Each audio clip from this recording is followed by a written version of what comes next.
You guys try out your sound real quick? Hello. Oh. Mic check, 1, 2, 3. Mic check, 1, 2, 3. I just did that because you were sitting. You had the Beautiful. headphones on. Yeah. Cool. I actually muted you because I don't want to hear you at all. You're more here as a As a watcher. prop? Yeah, you're here for an ornament. I've never seen anyone as red as you. And so you're more here for you ever go to the circus and you pay 50 cents to see the bearded lady? Yeah. Yeah. It's I'm like the freak show. The burnt man. Well, you should have seen it yesterday. Like all my eyes were so puffy. I got sunburned eyes. It's called something like photocalactus or something. I don't know what it's called. That happened to me before, and it was bad. It was brutal. It was brutal. Every bright light was so bright. I had to close my eyes. I couldn't look at it. All right, you guys ready? Ready. Yeah. I mean, we've been recording. Did you clap? So you. Not just decoration. We are transformation. In the beginning was a garden. This is Sky Studios. Welcome home. I got a white friend today, but he's red today. He went on a mountain. Welcome to another episode of Garden Studios podcast. I'm your host, Paul. To my right is my Native American princess, Littlefoot. No. And today we have a special guest. He looks a little different today. A little different. But he's one of the smartest people I know. Very smart. That's too kind. I only know 3 people. And so he's definitely top 3. And so, no, but he's very intelligent. Aside from that, he's a musician. He's a drummer. He's produced some music. I don't know if you play keys. I've seen a picture of you. I don't know if that's just for looks. That was a cool shot. And aren't you like a computer genius too? I wouldn't say I'm no. I would definitely not claim that title. Computer genius? What is it, Dexter? Yeah, Exactly. I do have a laboratory in my closet. It's a secret hatch. Oh. Okay, so he's a little red today. Can you tell us why you're... Okay, you know what? Let me finish introducing you. Okay. I'm going to do all your trophies and all the things you know. My gosh. Okay, sounds good. He's a father to 3 beautiful children. Three. Yep. Yeah. The other one just came out. Yeah. Yes. Was born. Was born. I'm sorry. Was born. Came out. It's Different. Anyways. But yeah, he's incredible. He's doing school with us, and I'm very excited to introduce my friend MasonBailee. Let's give him a hand. What's up, bro? Gregory's not my middle name. Oh, No, I do you have a middle name? Really? Yes. What is it? Guess. Besides Gregory. Okay. What can I? Ian? How many I syllables? don't know. I'm just guessing. How many syllables? 2. Richard. So close. Robert. Oh. You were very close. Very, very close. Wow. Yep. Does anyone ever call you Bob? No, isn't it Dick for Richard? No, his name is Richard. Robert. Oh, Robert. I thought it was Richard. No, I said so close. Robert. I thought it was. I thought I had it right.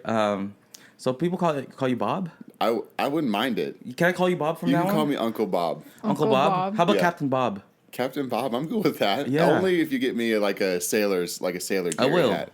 I will get you a sailor hat. Yep.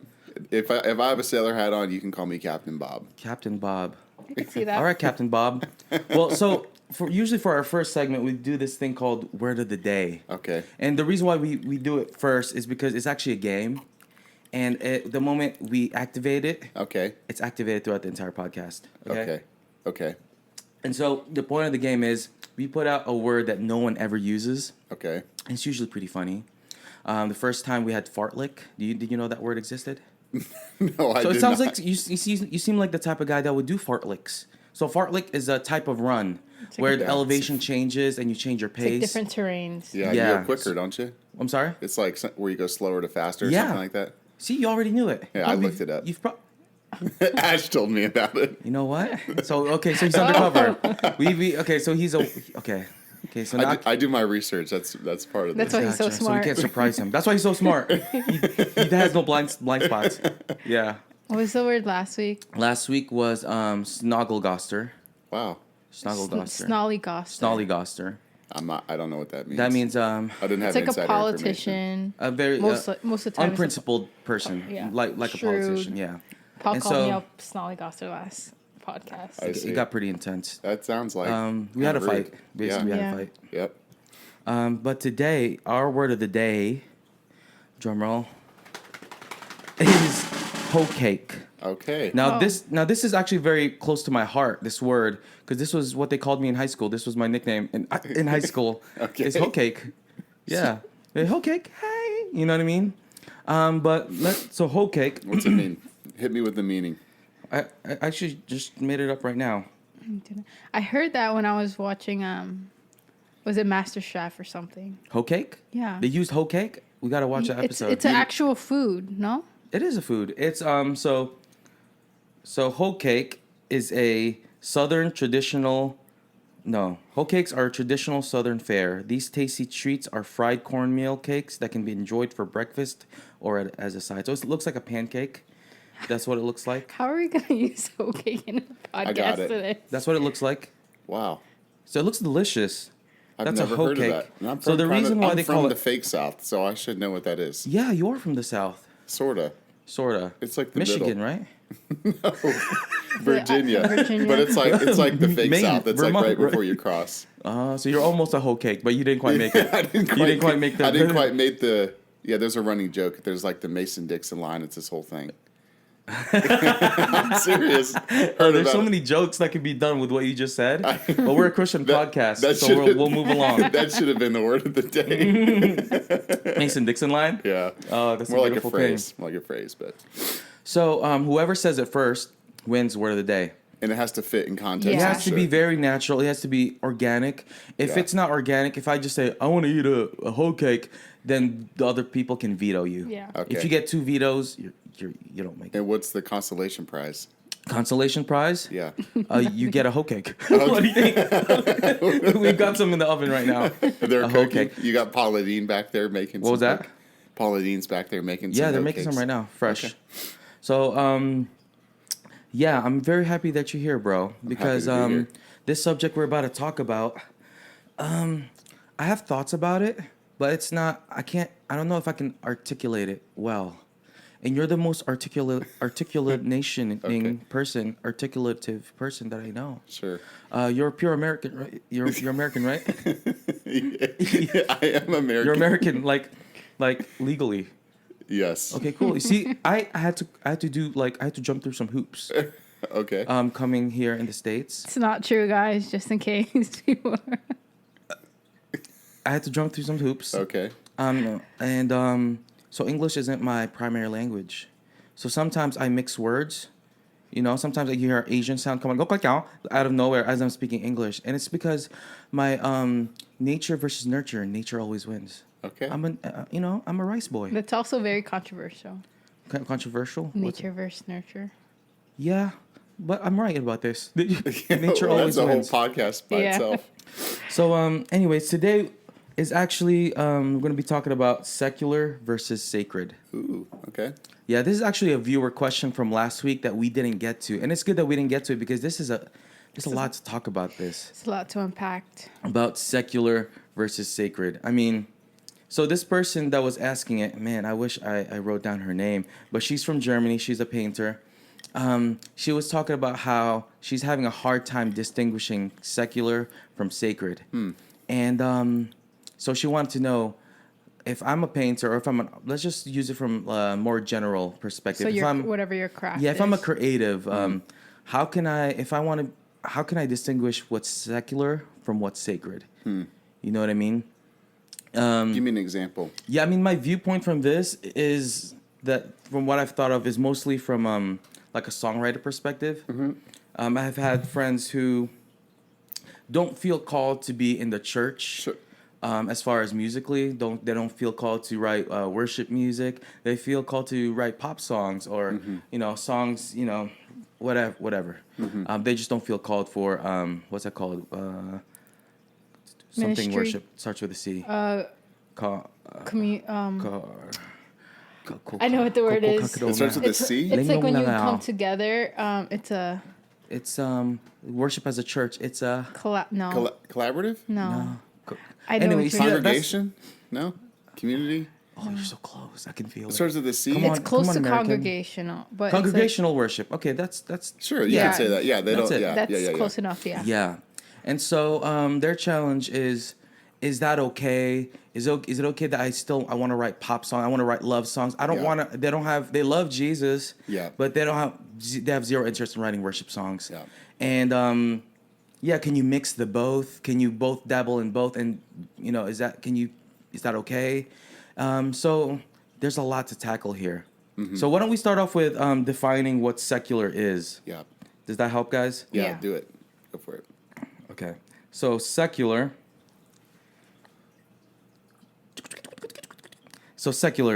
Denoting attitudes, activities, or other things that have no religious or spiritual basis. So that's what secular is. And sacred, definition of sacred is connected with God or the gods, or dedicated to a religious purpose and so deserving veneration. I don't even know what veneration is. I don't I either. don't know. That might need to be defined too. Yeah, define veneration. So Yeah. what do you guys think? Do you guys have any thoughts on this? I think my thought is, why does things have to be considered secular or sacred? Why can't everything we do be sacred, even if it's not like a worship song? Like, even though we don't sing it in church, why can't it be considered sacred? Because when we're Right. creating, isn't that also our worship to God? Yeah. Because we're doing what we are made to be. So that's like my thought. But I guess in the sense of like secular, as in not a worship song and not a church song, I feel like what we really truly need to like ask ourselves is, what we're releasing, is it supposed to be actually released, or is it supposed to be kept to ourselves? Because that will keep it like sacred, like, oh, it's actually not meant to be released at this moment, if that makes any sense. So what I'm understanding from you, from what you're saying, is you're saying that everything has a sense of being sacred. Yeah. There's no such thing as something being not secular at all. Not sacred. Not secular. Everything's there's something. Everything has some type of what's the is sacredity a word? Sacrism? I don't I know. don't think so. That sounds- American. Can you? I'm making up my words here. Yeah, I've never heard sacrism. Sacrism? Okay, I just I made don't up my think so. word. That's a I'm word going to either. copyright that. Sacrism. Yeah. I'm going to use it. So everything has some type of sacrism. Yeah, Sacredism. because I feel like if you're doing it out of place of just being creative and being who you are, how can you separate Wow. God from what you're doing? This is actually helping me. Some Yeah. things are clicking right now. I have some things to say. What do you think, Mason? Yeah, I think, well, it's going to get a little philosophical, but I think, what do you mean by religion, or what do you mean by God? It's the first thing. When you think of secular, it's like, okay, well, it's separating God, or it's separating religion from something. And I think you have to ask the question is like, well, what does that mean? Does it mean that you're removing Christianity from it? Is that what we mean by secular? Does it mean you're removing Hinduism? If you get into philosophical thought on religion really at the core is just a set of beliefs that you practice. Now, some people would restrict that to mean it's just I'm practicing it towards God, or towards a God. But I would argue that that's a bit of a pejorative view, or a bit of a limited view on what we do, because you can worship other things. I mean, Right. as Christians, we believe that, right? We believe that you could set up, false gods.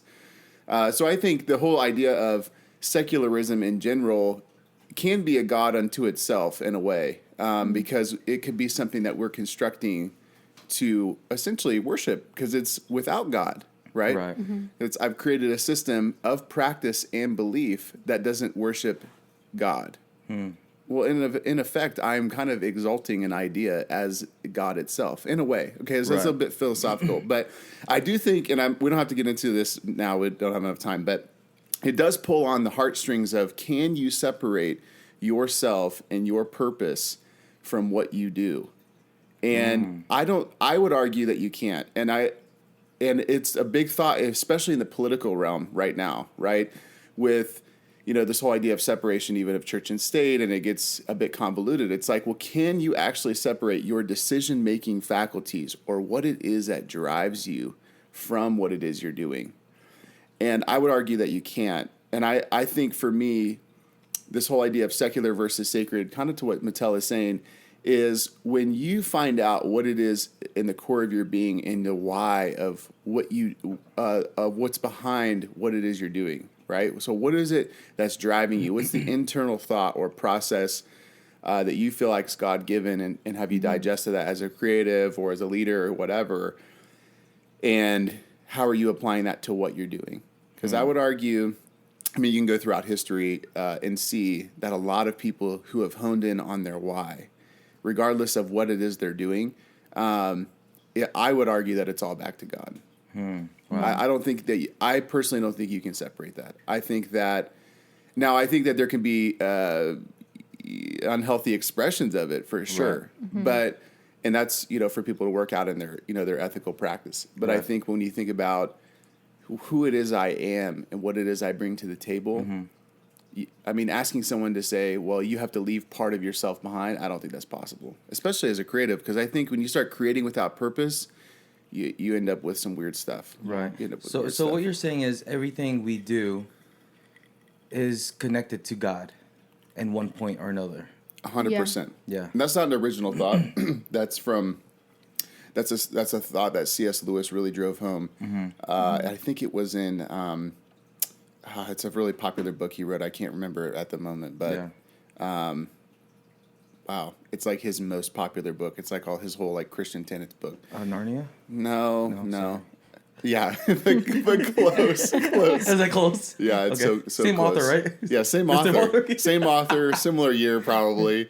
But anyways, yeah, he just talks about everything you do is going back to God at some point. Right. How good it is dependent upon what it is you're offering. Right. As you guys are talking, things are clicking in my head, right? Mm-hmm. And so we talk about creativity here a lot.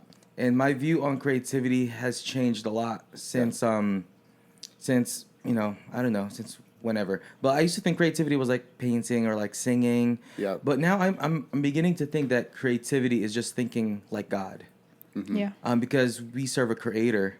And so what you guys were saying is you can't any medium of creativity, any medium of art, it has to be connected to God because he is the author of creativity. Mm-hmm. He is the creator.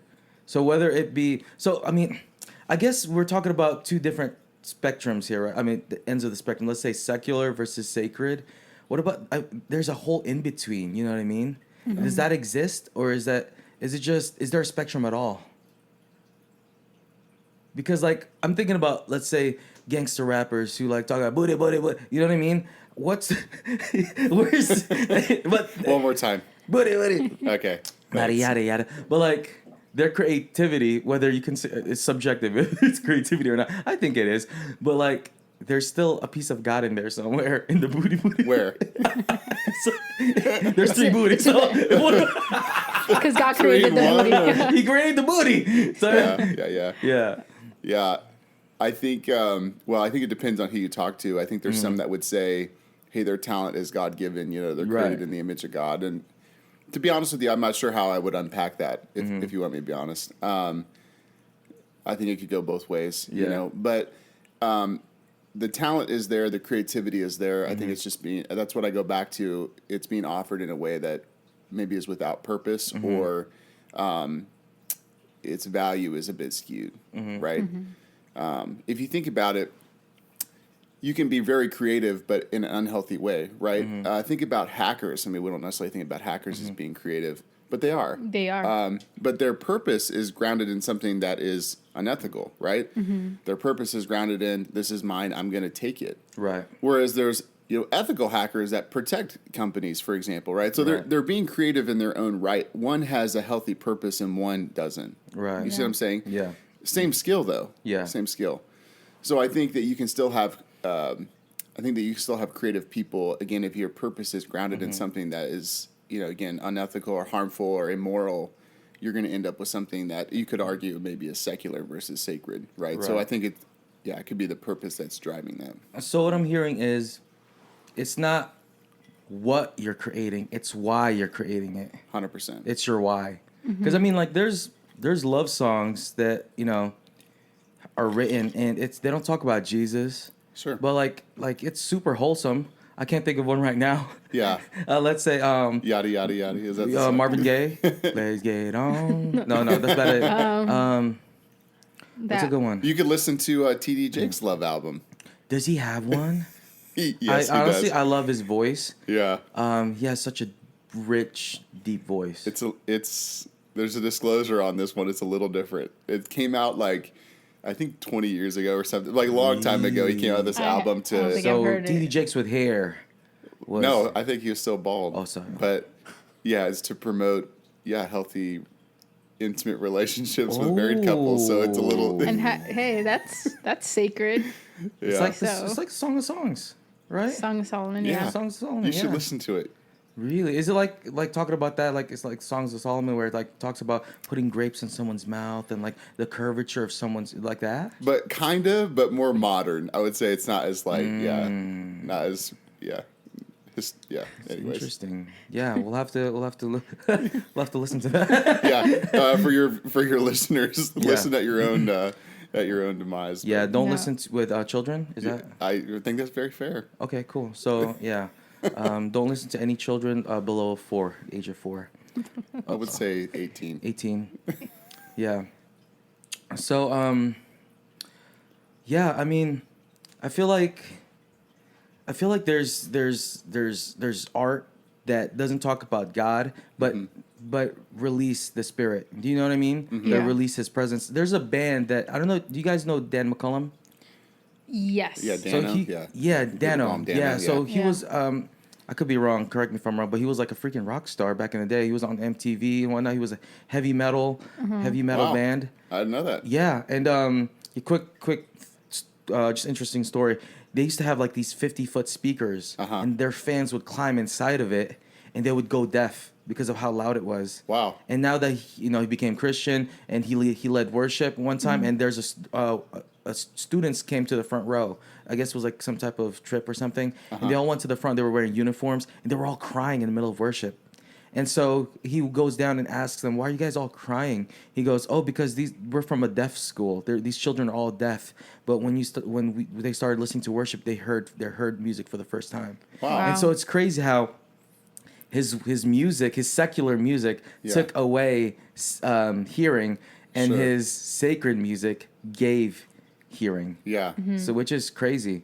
I mean, I guess the word sacred is the word spiritual is kind of almost synonymous to it, right? Spiritual. Yeah. And there's a good spiritual and there's a bad spiritual. Yeah. And so I guess we should be talking about both ends of that spectrum as well. There's a spectrum with a spectrum. It's like a multi-universe. It's amazing. Yes. And so it's crazy how that sacred, let's just say it's spiritual, there's the end of the spectrum that's kind of, demonic and evil, and then there's the other spectrum, which is the kingdom-like and which is godly. Yeah. And so It's also your heart posture, I think, of like why you're creating yeah. too. So it's just, yeah. Yeah, I think traditionally it reminds me of the story of Cain and Abel. I think that's what sticks out right away in that, they're both bringing something to the Lord, right? I mean, again, what we do will change, whether you're, a creative in painting or you're a creative in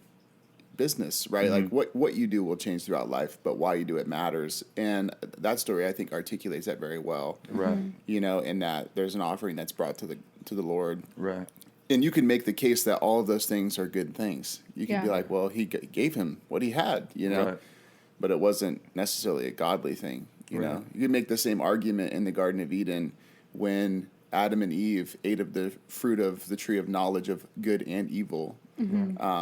But it wasn't God's design that they eat of that, right? It was the intentionality mattered behind why they were existing. Right. And he was like, I don't want you to be doing that. Right. So it matters. And so I think there are expressions where they might even be good expressions. But I think what we have to ask ourselves is it a godly expression? Yeah. Just because something seems like it's a good thing doesn't necessarily make it holy. Right. And I think that promotes a more intimate relationship, I think, with the Lord. Right. Because because it requires you to ask and be honest in that way. Right. So I think back to what Mattel was saying. It's why you do what you do matters. I mean, let's talk about the spirituality behind art real quick. Like, you guys ever watch them? Like, I love dark movies. Like Black was it Dark Mirror? Black Mirror. Black Mirror, bro. Have you watched it? On Netflix? Yes. Yeah. It's I can't It's watch very it. trippy. I love it. That's my type Is that there's two different ones. There's a was like- movie and then there's the show. The Was- shows. Okay, the movie was about the young boy. Haberdasher, Megger, something. Was it like the young computer genius Yeah, or and you something? get- Yeah, and you choose- can choose Yeah. his path. Yeah, because I watched that one, and then I watched the show, I think, where it's got like the multiple episodes. Yeah, the movie was crazy. as heck, I remember yeah. making one wrong decision. I don't want to say it because it's kind of explicit, but like, yeah, it resulted in ultimately like his death or Died, whatever. yeah. And I'm like, oh my gosh, I like know. it really bugged me. I was like, what is happening? And that's where the Yeah. movie ends. Which Yes. is crazy. And so, yeah, when I watch those, I do feel a type of darkness, Sure, but I like it. huh? Like, it doesn't affect me. Why? I just feel it. I'm like, ooh. You like going on a roller coaster? Sure, You know what I mean? Like, it doesn't. I can go to sleep, but like some people watch I and they can't can't watch sleep. it. Uh huh. Like, even if it's like not scary, Sure. Right. but like I don't know, when I'm like just thinking, it just like messes with my, and I just feel like Yeah. anxiety, Yeah, and so- it just like feels like so dark. Yeah. Right.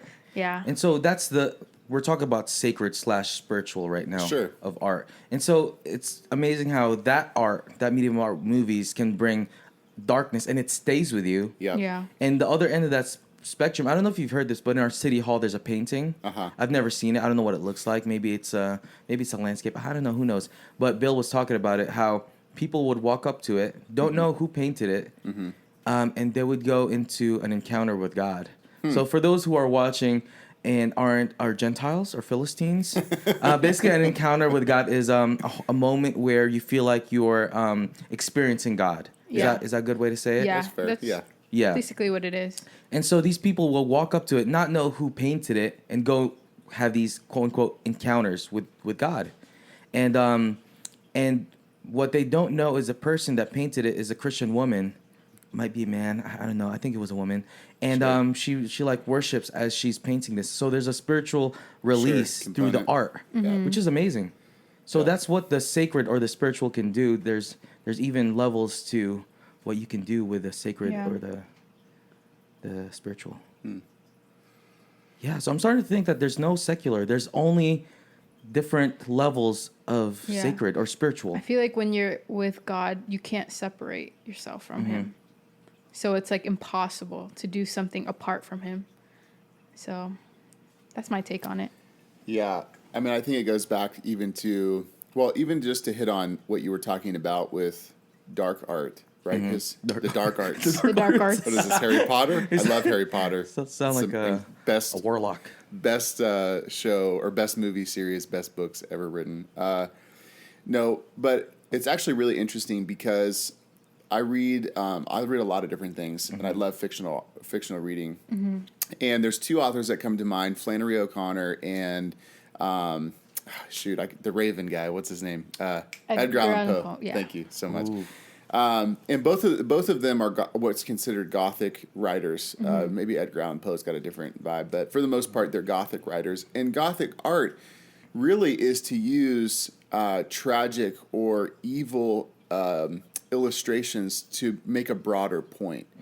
So, in other words, when Edgar Allan Poe is writing, he writes this a particular short story about the devil, playing cards with the devil. Right. And I think you could read that at surface level and be like, this guy wants to go play games with the devil, you know? But really what he's actually illustrating is the cunningness or the evilness or the deceitfulness of the devil in the game of cards, right? Flannery O'Connor uses, she writes Southern Gothic, and at the time... Southern Gothic? Yeah. Wow, so they have like an accent, but they paint their nails? Well, it takes place. All it means is that. Hey, well, y'all. actually, it would be like Southern Gothic would be like if Paula Deen decided to make hoe cakes but kill someone while she was doing it. Oh, I saw it coming. I was like, he's gonna use hoe cake. Okay, can I just say something real quick? Yeah, go for it. Can I just say something? Please? That transition that you did right there, I don't even know if Southern Gothic is a real thing anymore. But It is a thing. That yeah. was That was smooth. I was thinking, I was like, oh, Southern Gothic. I could use okay. Can I use it? Dang, can I just say though that might have been the best word of the day transition. It was. Yeah. Good. So you know what? Bring him out. 2 whole cakes. It's on its way. Come on, Paula. On its way. But it was anyways. So Flannery O'Connor, you would read her work and think this lady might actually be a racist, like based on how she's speaking. But she was using racist people to illustrate a broader point on morality or even evil. I mean, it was a really interesting way to do it. But because it was so prevalent in the South at the time she was writing, she was using real things that were happening. But it would involve murder and pretty graphic. I mean, she would write really graphic stuff. So anyways, I think there's differences. It's actually kind of interesting that you two are different in this. Some people will read that and be like, wow, I can't read this. This really bugs me.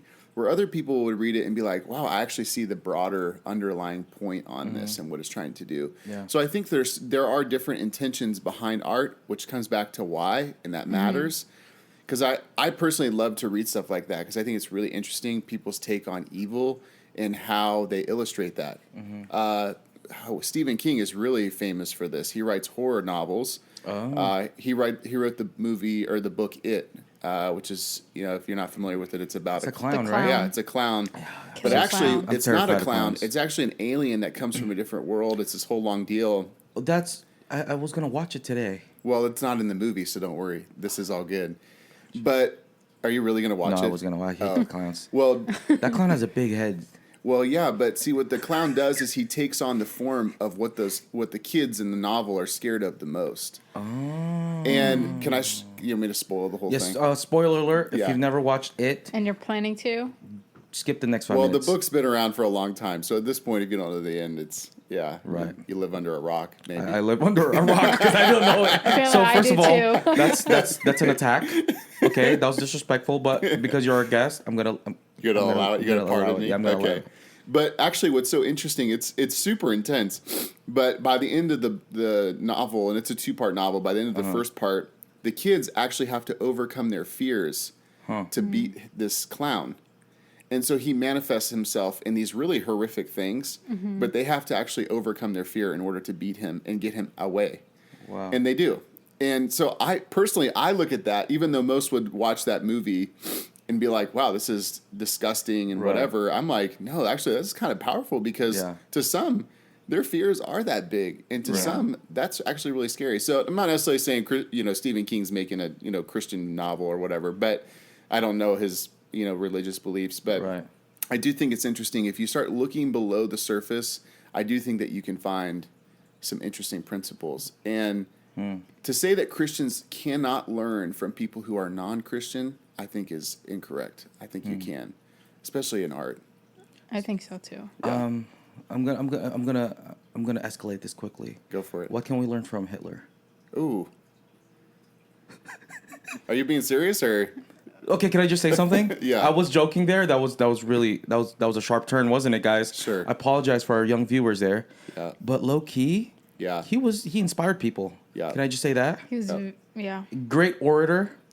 Is that how you pronounce it, American? Yeah, orator, yeah. Or I would say orator. Yeah. Or is it orator? Or very orator? good with his words, very creative. I don't know. It's in German, so I don't know if it's good. But to influence people, you need to be. But it's like what we said. It was using the wrong... Without purpose. Well, so he's using the sacred, but he's using the evil end. So all I'm saying... Okay, let's just skip the Hitler part. That was weird. But what I'm saying is...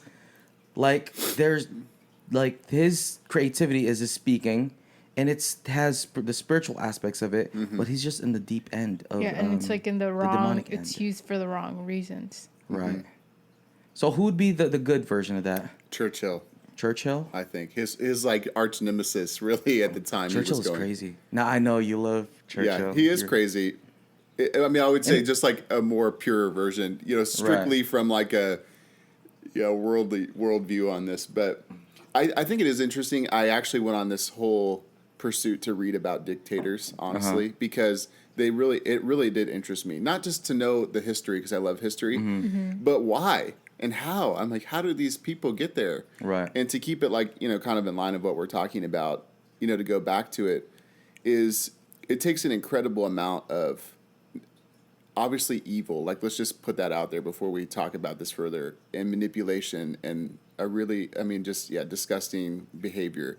Right. But at the same time, it does take a lot of incredible, inspiration and, persuasion to get a whole country to go, yeah, I'm with you on this. Yeah. Right.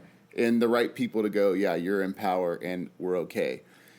Because, you think about, like, so many people tried to kill him, and there's other people that stopped it, or they're like, he just couldn't be killed. And I think there's probably a spiritual component, speaking of Hitler. But there's a lot of other dictators that were like that, even despite what they did, people still, quote unquote, love them. And who knows if that's real or not. But I think to go back to it, again, if you lack purpose and if you lack, like, meaningful God-given purpose, it's not going to be fun.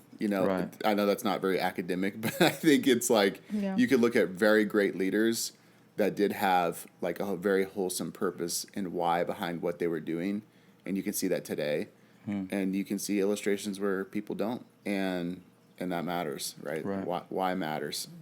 Yeah. So shout out to all the dictators out there. What's his name? Name me some dictators. Putin. Yeah. Yeah. Before we transition to our next segment, I just want to do a quote. I don't have this written down. I'm going to do this from the top of my head. It's from a great leader. And they were asked, would you rather be loved by your people or feared by your people? Uh-huh. And this person's response is, I want my people to be afraid of how much they love me. What's that from? Is that from The Interview? No, that's from Michael Scott. Oh. Great leader. So now we're going to transition to our last segment. Okay. We've never done this before. So you're Guinea pig. You're our The guinea first, pig. okay. I was gonna say you're our trailblazer, but that just sounded better. But I guess Trailblazer sounds guinea way pig. better. Yeah. You're our trailblazer. Okay. Yeah, we'll Pioneer. go yeah. So our next segment is called, Claim, we get a drum roll. 1 minute portrait. 1 minute portrait. So we're gonna draw each other Wait, we're for drawing each 1 other. minute. Okay. Okay. no. Well, there's So only three of us. as so you we're can see, we're drawing all three of us. take one. Okay. Okay.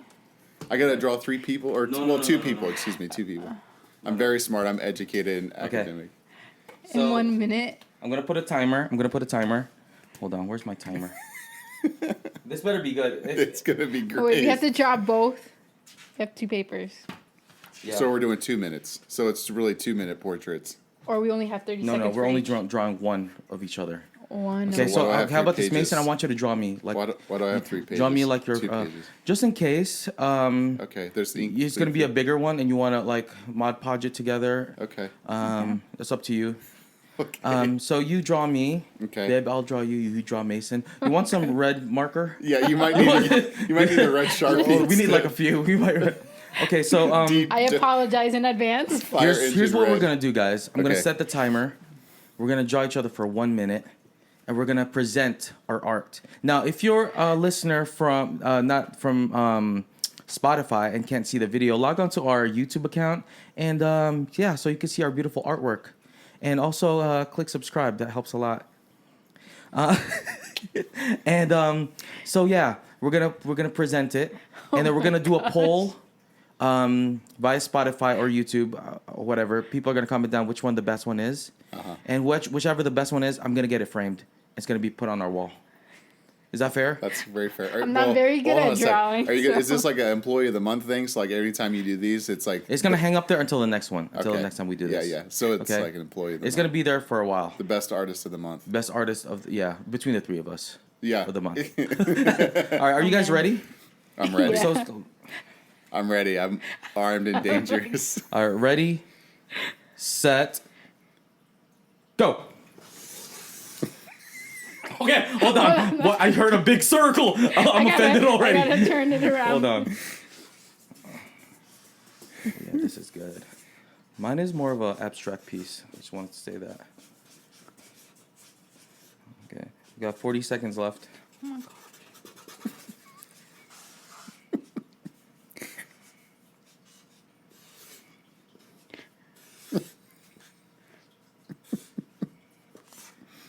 I don't like how Mason is laughing a lot right now, This honestly. is too If I funny. could just say something. Oh, gosh. I apologize.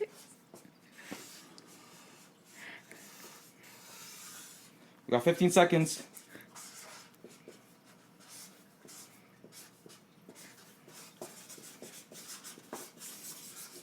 Sign it. Boom. We're done? We got 3 seconds. That time? 3, 2, 1, and done. All right. Hold on. Okay. Okay, should I go first? Go first. Okay, so this piece I call Beautiful Piece of Life. And so I'm sorry, what was your wife's name that you introduced her? At the Littlefoot. Littlefoot. Oh, Bigfoot. It was medium. I don't know, one of the foots. So I just changed the name. You This know is called Littlefoot.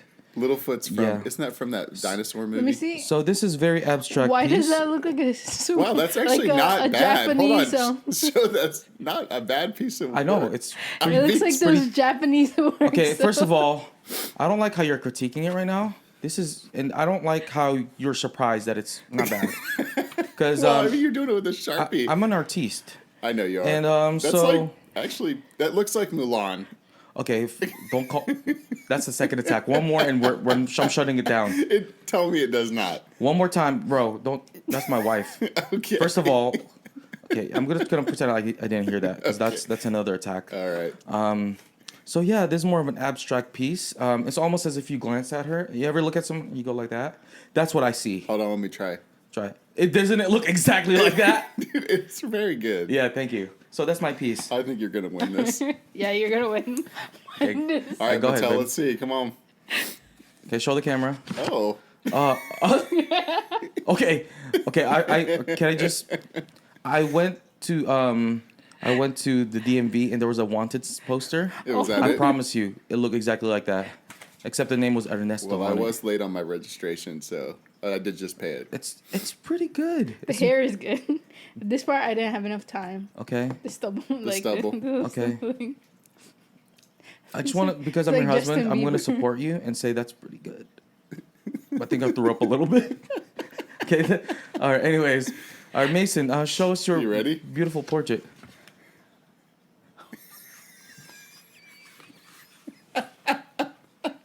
Listen, I'm not a drawer, okay? Can you show the cameras, bro? Yeah. Listen, Okay. look, there's some crazy amount of detail in this. I got the Thrasher hat. I even drew Thrasher on there. I got your headphones, but they're under your hat. It looks got- like a rapper. I got your mustache and your glasses, and I got your facial hair, This looks and like I a got your chain. chain. You look I like got- a rapper. I got a high level of detail in there. This is yours. Where's is, my nose? Yours is abstract. Where's my nose, bro? It's under your glasses. Okay. First of all, thank you. I'm not gonna critique it. But But can I just Can I say, just add something? how did you make a perfect circle at the very beginning, and then everything else, it looks like that?